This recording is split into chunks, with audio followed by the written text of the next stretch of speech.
प्रिय मित्रों, आखिर घर में रात को झाड़ू क्यों नहीं लगानी चाहिए? रात को घर में झाड़ू लगाने से क्या होता है? क्या रात को घर में झाड़ू लगाने से आती है भयंकर गरीबी? मित्रों, इन सभी का जवाब हम आपको इस वीडियो में देंगे। बस हमारी आपसे विनती है, इस वीडियो को ध्यानपूर्वक और अंत तक पूरा जरूर सुनें। चलिए देर ना करते हुए इस वीडियो की शुरुआत करते हैं। प्रिय मित्रों, पुराने समय की बात है। एक छोटे से गांव में एक गरीब ब्राह्मण परिवार रहता था। इस परिवार में माता पिता और उनके 3 बच्चे थे। घर की हालत इतनी खराब थी कि कभी कभी खाने के भी लाले पड़ जाते थे। फिर भी यह परिवार ईमानदारी और श्रद्धा से अपनी जिंदगी व्यतीत कर रहा था। ब्राह्मण का नाम शिवनंदन था और उसकी पत्नी का नाम सरस्वती। दोनों बहुत धार्मिक प्रवृत्ति के थे और माता लक्ष्मी की पूजा करते थे।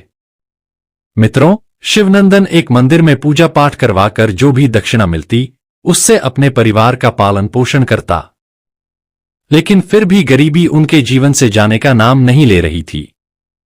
इस कारण सरस्वती अक्सर चिंतित रहती थी और सोचती थी कि आखिर ऐसा क्या कारण है कि उनके घर में धन की देवी माता लक्ष्मी नहीं टिकती।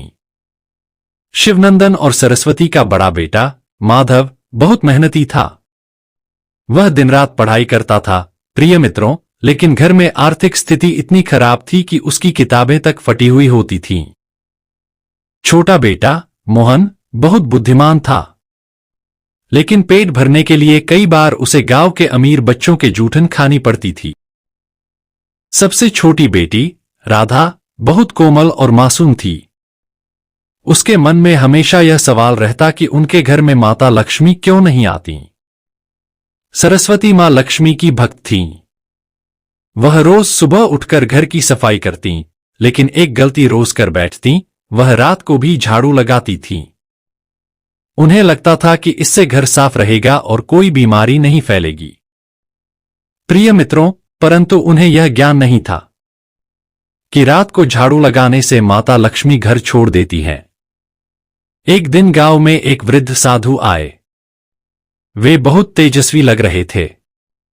उनका मुखमंडल अद्भुत था और आंखों में गहरा ज्ञान झलक रहा था। वे गांव में घूमते घूमते शिवनंदन के घर पहुंचे। शिवनंदन ने उनका आदरपूर्वक स्वागत किया और उन्हें भोजन कराया।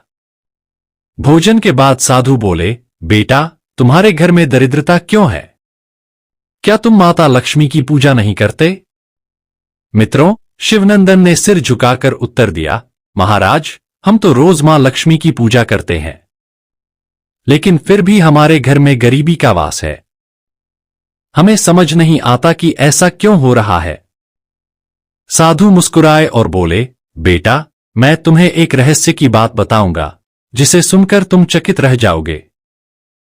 शिवनंदन और सरस्वती दोनों आश्चर्यचकित होकर साधु की बात सुनने लगे। साधु ने गहरी सांस लेते हुए कहा, तुम्हारी पत्नी रात को झाड़ू लगाती है, यही कारण है कि माता लक्ष्मी तुम्हारे घर में टिकती नहीं है। सरस्वती ने आश्चर्य से पूछा, महाराज, लेकिन रात को झाड़ू लगाने से क्या नुकसान होता है? साधु बोले, रात को झाड़ू लगाना माता लक्ष्मी का अपमान करने के समान होता है। यह अशुभ होता है क्योंकि इससे घर से धन, ऐश्वर्य और समृद्धि बाहर चली जाती है। झाड़ू केवल सुबह या दिन में लगानी चाहिए। प्रिय मित्रों, सरस्वती ने आंखों में आंसू भरकर साधु के चरण पकड़ लिए। महाराज, मुझे यह बात पहले कभी किसी ने नहीं बताई। अब से मैं इस गलती को नहीं दोहराऊंगी। साधु ने आशीर्वाद दिया और कहा, बस अब से ध्यान रखना। यदि तुम यह नियम अपनाओगी और सच्चे मन से माता लक्ष्मी की पूजा करोगी तो तुम्हारे घर में धन की कोई कमी नहीं होगी। उस दिन के बाद से सरस्वती ने रात को झाड़ू लगाना पूरी तरह बंद कर दिया। उसने यह नियम बना लिया कि वह सूरज डूबने से पहले ही पूरे घर की सफाई कर लेगी और इसके बाद झाड़ू को छुएगी भी नहीं। कुछ ही दिनों में उन्होंने घर में परिवर्तन देखना शुरू कर दिया। पहले जहां रोज खर्चे बढ़ते थे और धन की तंगी बनी रहती थी, वहीं अब धीरे धीरे आमदनी बढ़ने लगी। शिवनंदन को भी मंदिर में ज्यादा दक्षिणा मिलने लगी। माधव को एक अच्छे विद्यालय में छात्रवृत्ति मिल गई।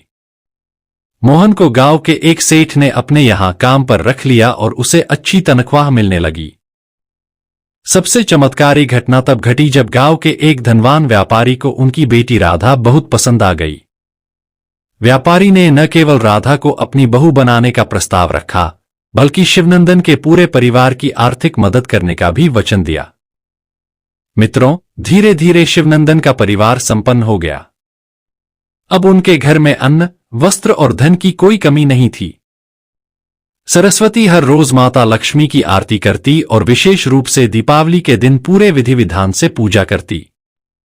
एक दिन वही वृद्ध साधु फिर से उनके घर आए। उन्होंने जब परिवार की बदली हुई स्थिति देखी तो मुस्कुराए और बोले, देखा, मैंने कहा था न कि माता लक्ष्मी को प्रसन्न करोगे तो तुम्हारे घर में समृद्धि आ जाएगी। शिवनंदन और सरस्वती ने साधु को प्रणाम किया और धन्यवाद दिया। प्रिय मित्रों, यह कथा हमें यह सिखाती है कि घर में छोटी छोटी बातों का ध्यान रखना आवश्यक होता है। कई बार हम अनजाने में ऐसी गलतियां कर बैठते हैं जो हमारी आर्थिक स्थिति पर प्रभाव डालती हैं। यदि हम अपने घर में स्वच्छता और नियमों का पालन करें तो माता लक्ष्मी की कृपा सदैव बनी रहेगी। तो याद रखिए, रात को झाड़ू न लगाए, माता लक्ष्मी का अपमान न करें और सदा ईमानदारी व सद्गुणों का पालन करें। प्रिय मित्रों, अगर हमारी यह वीडियो आपको पसंद आई हो तो वीडियो को लाइक और चैनल को सब्सक्राइब जरूर करना और कमेंट में माता लक्ष्मी जरूर लिखना। आप सभी का बहुत धन्यवाद।